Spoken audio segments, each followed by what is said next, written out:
আসসালামু আলাইকুম সুপ্রিয় দর্শক, এইমাত্র পাওয়া কালবৈশাখী ঝড় ও নিম্নচাপের ভয়ানক দানবীয় আপডেটে আপনাদের সকলকে জানাই আন্তরিক শুভেচ্ছা ও অভিনন্দন। বন্ধুরা, আজকে শুক্রবার 28শে মার্চ, আজ সকাল থেকেই বাংলাদেশ ও কলকাতার বিভিন্ন জায়গাতে কালোযুক্ত মেঘ জমেছে এবং সেই মেঘের কিন্তু দানবীয় আকার ধারণ করেছে এবং কোনো কোনো জায়গাতে ঝড় বৃষ্টি ও কালবৈশাখী ঝড়ের পূর্বাভাস রয়েছে।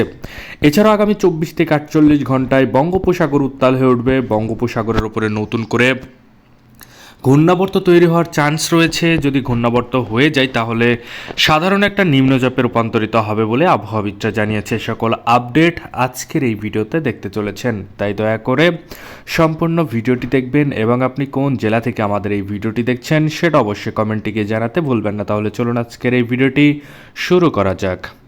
ভিডিওটি শুরু করার আগে ছোট্ট একটা রিকোয়েস্ট করব, আপনি যদি আমাদের চ্যানেলের নতুন দর্শক হয়ে থাকেন তাহলে অবশ্যই আমাদের চ্যানেলকে এক্ষুনি সাবস্ক্রাইব করে পাশে থাকার নোটিফিকেশন বেল আইকনটি বাজিয়ে রাখুন বাংলাদেশ ও কলকাতার আবহাওয়া বার্তার পূর্বাভাস সবার আগে লেটেস্ট আমাদের এই চ্যানেলেই দেখার জন্য। তাহলে চলুন এক নজরে দেখানো যাক বাংলাদেশ ও কলকাতার কোন কোন অঞ্চলে ঝড় বৃষ্টি ও নিম্নচাপের পূর্বাভাস রয়েছে।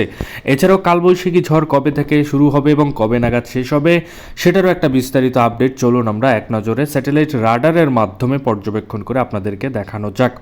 তো প্রথমে আমরা যদি দেখি তাহলে আমরা দেখতে পাচ্ছি ঝড় বৃষ্টি হওয়ার সম্ভাবনা রয়েছে পিরোজপুর, মাথাবাড়িয়া, কলাপাড়া থেকে শুরু করে লালমোহন, মতিরহাট, ফরিদগঞ্জ, মাদারীপুর থেকে শুরু করে সেনবাগ, এছাড়াও দীঘিনালা, খাগড়াছড়ি থেকে শুরু করে আমরা দেখতে পাচ্ছি মানিকছড়ি, ফটিকছড়ি উপজেলার আশেপাশে দিয়ে ঝড় বৃষ্টি হবে বলে আবহাওয়াবিদরা জানিয়েছে। তবে 100% যে ঝড় বৃষ্টি হবে তার কোনো গ্যারান্টি নেই। তবে আকাশে কালোযুক্ত মেঘ জমবে এবং কালবৈশাখী ঝড়ের মতো যেরকম মেঘ কালো, ঠিক সেই রকম মেঘের একটা আচ্ছন্ন দেখা যাবে বলে আবহাওয়াবিদরা জানিয়েছে।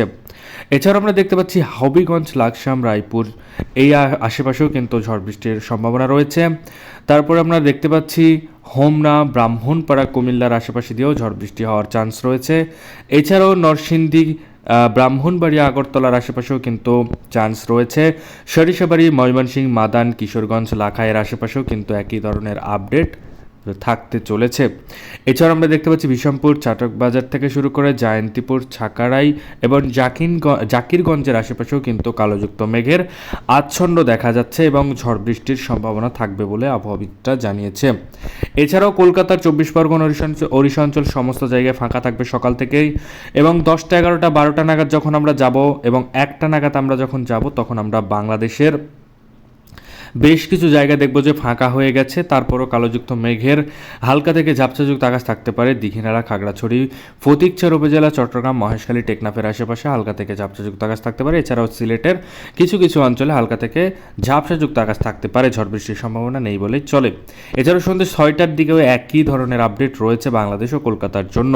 এছাড়াও আগামীকাল শনিবার, রবিবারে হতে পারে ঝড় বৃষ্টি, অর্থাৎ ভয়ঙ্কর রূপের যে কালবৈশাখী ঝড় সেটা রবিবার এবং সোমবার, মঙ্গলবারের দিকেও হতে পারে। সেটার একটা বিশেষ তথ্যচিত্র এবং আপডেটগুলি সবার আগে দেখতে আমাদের চ্যানেলকে সাবস্ক্রাইব করে সাথে থাকবেন। ধন্যবাদ সবাইকে ভিডিওটি সম্পূর্ণ দেখার জন্য।